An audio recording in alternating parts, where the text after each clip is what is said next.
Charging for estimates. Great thing to add to your business. We're in my wife's office here, so you know this is important. Let's get into it. Fancy chairs.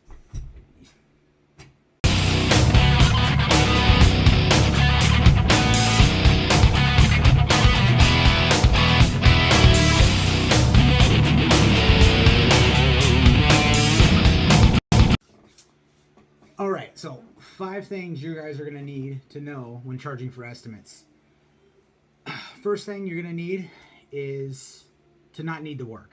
When you charge for estimates, you're going to find that it's going to weed out probably at least 90% of your on-site estimates because nobody wants to pay for them because everybody else is doing them for free, or they think somebody else can do them for free. If you don't, you need to get to a point. I wasn't at a point, before I did this. Obviously, that's why I was doing free estimates. But you need to be at a point where you don't need the work. So that helps out immensely. When you don't need the work, you can say no. Saying no is sometimes better than saying yes to a project.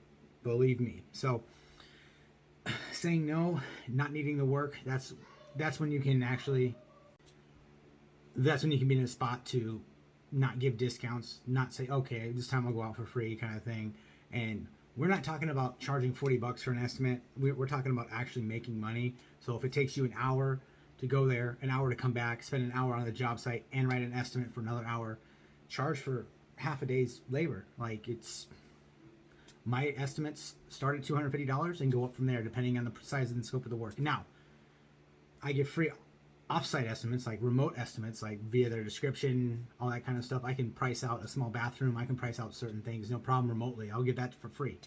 I'm not above doing that because I can still do that if I don't have to go on site and spend a bunch of my time.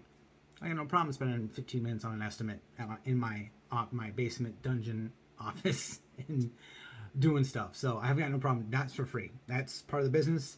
But if I have to get my butt out and go to a job site and measure, do a bunch of stuff for the customer, then that time has to be paid for. So number 2, let me get my notes here. You gotta know your numbers. That is the main thing. You gotta know what you're worth, the scope of the project. So you gotta know what, painting a room, what that usually costs. You got to know what putting in floors costs. You got to know what demoing certain things cost.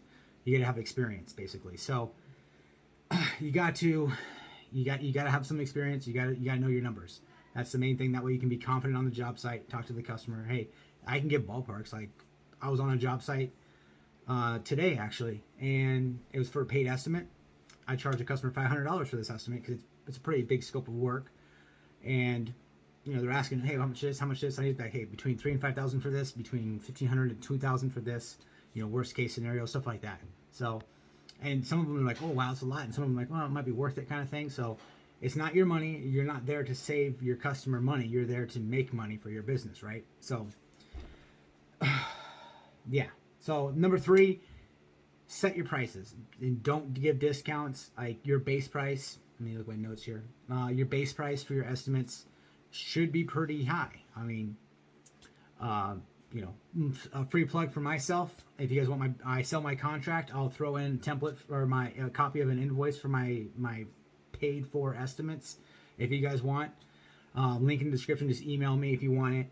I sell the contract for $75, and I'll throw that in as well. And then you guys, if you want to, Patreon, you can go on there for additional updates and information too. So, but like if I'm going to do an estimate and writing it up, it's a line item estimate, so I can price stuff out. $250 is actually pretty cheap. I mean, I might even raise that actually. So, and that goes up from there, obviously. So, you gotta know your numbers and know what you're worth, basically. So, number 4, invoice for your estimate first.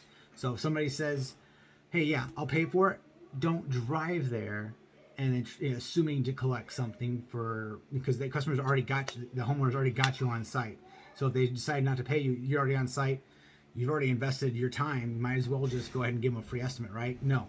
Invoice them. That's what customer like, hey, email, I say, hey, this is what it costs. Let me know if you want to do it. And they say, yeah, let's go. Okay. I'll send them over an invoice for the paid estimate. They can pay it through my QuickBooks.